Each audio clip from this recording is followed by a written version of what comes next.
Oke, bayangin gini, kamu lagi di sebuah debat dan lawan bicaramu mulai dengan klaim yang menurutmu agak berbau banget. Jadi, apa yang kamu lakukan? Lalu, kamu ingat sesuatu yang penting. Memenangkan argumen bukan hanya soal ngomong lebih keras atau lebih banyak, tapi soal bagaimana kamu mengendalikan percakapan. Nah, di video kali ini, kita bakal bahas cara-cara super simple tapi efektif buat menangin hampir setiap argumen, bahkan kalau kamu sebenarnya agak ragu juga.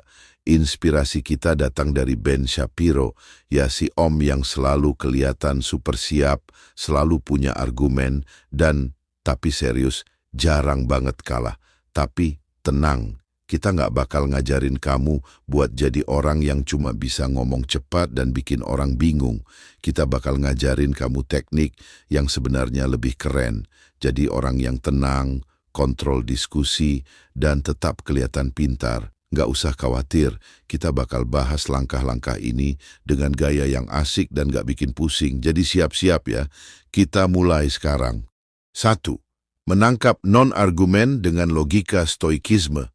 Pernah nggak kamu berdebat dengan seseorang yang nggak punya argumen kuat? Mereka cuma menyampaikan opini tanpa dasar yang jelas. Itu bukan argumen, itu hanya pendapat yang belum tentu bisa dipertanggungjawabkan. Dalam dunia debat, seperti yang sering dilakukan Ben Shapiro, ini adalah titik lemah yang bisa kamu manfaatkan. Dan sama seperti ajaran stoikisme, kita diajarkan untuk tetap tenang dan rasional. Saat kamu menghadapi pernyataan yang jelas-jelas cuma opini, jangan tergoda untuk terjebak dalam emosi. Cukup ajukan pertanyaan sederhana, seperti apa yang mendasari pendapatmu, atau bisa jelaskan lebih lanjut. Ini adalah cara halus untuk membuka celah dalam argumen mereka.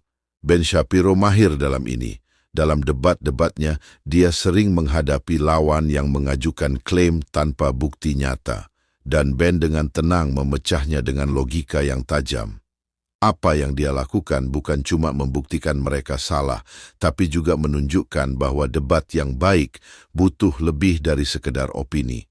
Filosofi stoikisme mengajarkan kita untuk tidak terjebak dalam perasaan dan tetap mencari kebenaran yang objektif. Dengan fokus pada fakta dan bukti yang bisa diuji, kamu bisa menghindari debat yang cuma berputar di tempat tanpa hasil yang jelas. Inilah kekuatan dari berpikir logis, membuat orang lain sadar bahwa opini tanpa dasar logis hanyalah angin belaka. 2. Membuat lawan bicara emosional dengan pengendalian diri. Coba bayangkan kamu sedang dalam debat yang memanas. Lawan bicara mulai emosi, berteriak, dan mulai menyerang pribadi. Ini adalah momen ujian bagi siapapun yang ingin tetap tenang dan rasional. Filosofi stoikisme mengajarkan kita untuk tidak terpengaruh oleh emosional orang lain, karena ketika kita tenang, kita bisa lebih mudah melihat kekuatan dalam situasi tersebut. Teknik ini sangat efektif dalam debat. Ben Shapiro sering memanfaatkan ini dengan cara yang cerdik. Ketika lawan debatnya mulai kehilangan kendali, dia tetap tenang dan memanfaatkan momen itu untuk memberikan argumen yang lebih tajam. Misalnya, ketika lawan debatnya emosional, dia akan membiarkan mereka terjebak dalam perasaan mereka, sementara dia mengajukan pertanyaan yang lebih rasional atau bahkan humoris yang membuat lawan makin tersudut. Ini adalah contoh nyata bagaimana kamu bisa memanfaatkan emosi lawan tanpa terjebak dalam permainan mereka. Dalam kehidupan sehari-hari, ini bisa digunakan dalam percakapan apapun. Jika kamu bisa menjaga ketenangan, lawan bicara akan lebih mudah terjebak dalam emosinya sendiri. Mereka mungkin akan semakin tidak terkontrol, dan pada saat itulah kamu bisa membawa percakapan kembali ke jalur yang lebih logis. Kamu tidak perlu menang dengan teriak-teriak, yang penting adalah tetap tenang, berpikir jernih, dan biarkan mereka yang terjebak dalam perasaan. 3. Mendorong mereka untuk menyebutkan hal-hal spesifik. Kamu pasti pernah bertemu dengan seseorang yang membuat klaim besar tanpa ada bukti nyata. Ini harusnya begitu, atau semua orang setuju dengan ini. Pernah merasa frustasi dengan pernyataan-pernyataan yang nggak jelas seperti itu? Nah, ini adalah momen yang tepat untuk menunjukkan kekuatan pertanyaan yang spesifik. Ben Shapiro mahir dalam hal ini. Ketika seseorang mengajukan pernyataan tanpa dukungan konkret, dia akan langsung menanyakan contoh spesifik. Ini adalah cara sederhana tapi efektif untuk menguji apakah mereka benar-benar memahami apa yang mereka bicarakan atau hanya sekadar berkoar-koar tanpa dasar. Sama seperti prinsip stoikisme yang menekankan bahwa tindakan kita harus berdasarkan prinsip yang jelas, dalam debat kamu harus bisa mendesak lawan bicara untuk memberikan bukti nyata. Misalnya, ketika lawan bicara mengklaim pemerintah harus mengontrol semuanya, kamu bisa dengan tenang bertanya, contoh konkret apa yang kamu maksud dengan pengontrolan ini? Ketika mereka nggak bisa menjawab, itu menunjukkan bahwa klaim mereka tidak lebih dari angan-angan belaka. Teknik ini tidak hanya menunjukkan bahwa kamu berpikir lebih dalam, tapi juga memberi kamu kendali penuh atas arah percakapan. Dalam kehidupan sehari-hari, ini adalah cara efektif untuk membuktikan bahwa pendapat yang tidak didukung dengan fakta hanya akan jatuh begitu saja. 4. Kuasai topik dengan baik, penguasaan diri. Tidak ada yang lebih mengesankan dalam debat selain seseorang yang benar-benar menguasai topik yang sedang dibahas. Ben Shapiro selalu mempersiapkan dirinya dengan matang sebelum berbicara, memastikan dia memahami setiap sudut pandang dan fakta yang terkait. Filosofi stoikisme mengajarkan kita untuk selalu siap dan menguasai hal-hal yang kita lakukan. Begitu kamu menguasai topik, lawan bicara akan kesulitan mengalahkanmu.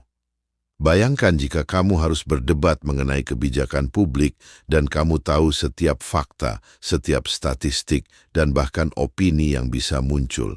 Lawan bicara akan kesulitan membantahmu karena kamu sudah mempersiapkan diri jauh sebelumnya. Itu adalah contoh nyata dari penguasaan diri yang bukan hanya soal pengetahuan, tetapi juga tentang kontrol penuh atas apa yang kamu bicarakan. Ben Shapiro, dengan segala kepintarannya, selalu tahu lebih banyak dari lawan debatnya. Dia bahkan bisa mengutip data atau fakta yang bahkan mungkin tidak diketahui oleh orang lain. Ini bukan hanya soal bicara cepat atau berargumentasi, tapi soal memiliki pengetahuan yang solid, yang membuat argumen kamu tak terbantahkan. Dalam kehidupan sehari-hari sebelum kamu ikut berdebat atau berdiskusi, pastikan kamu benar-benar memahami topik yang sedang dibahas.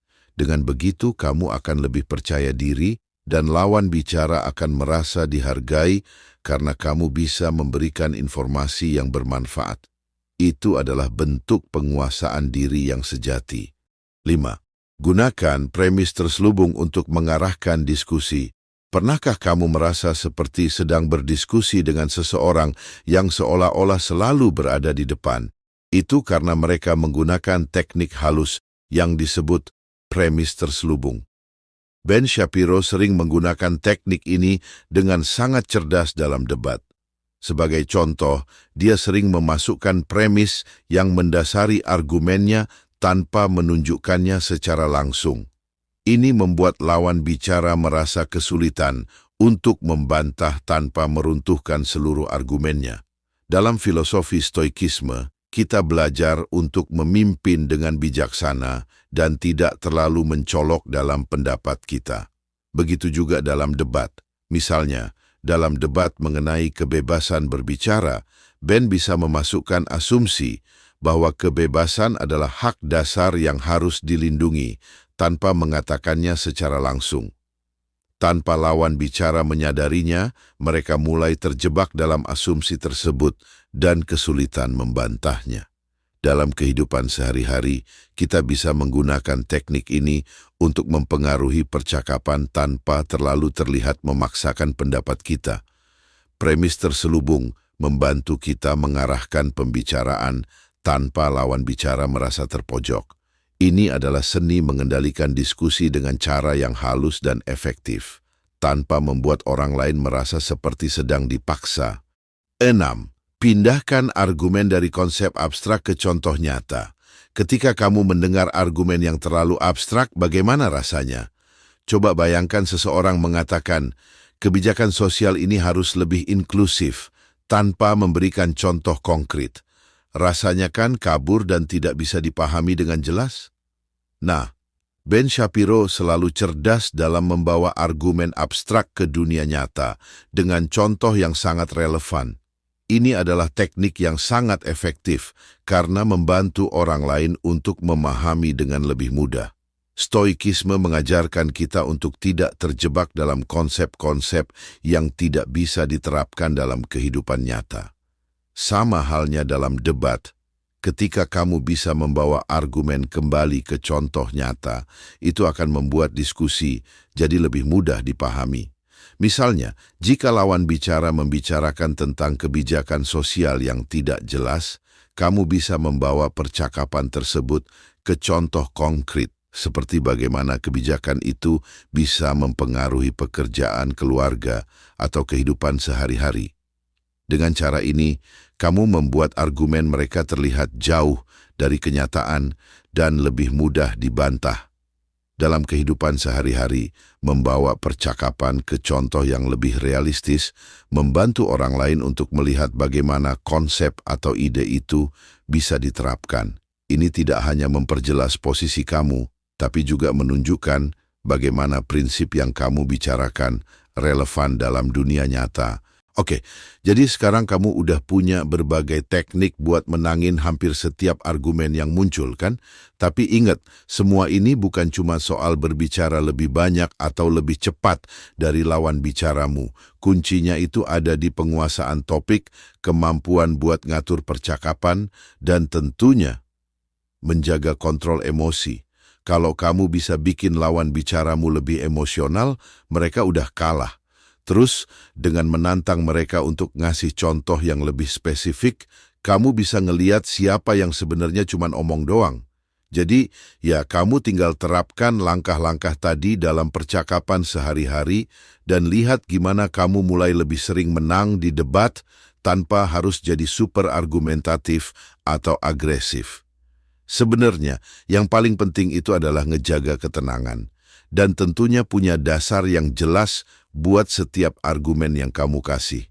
Jadi, selamat mencoba dan pastikan kamu siap dengan data yang mantap dan tentu aja, tetap santai aja ya. Sampai jumpa di debat berikutnya.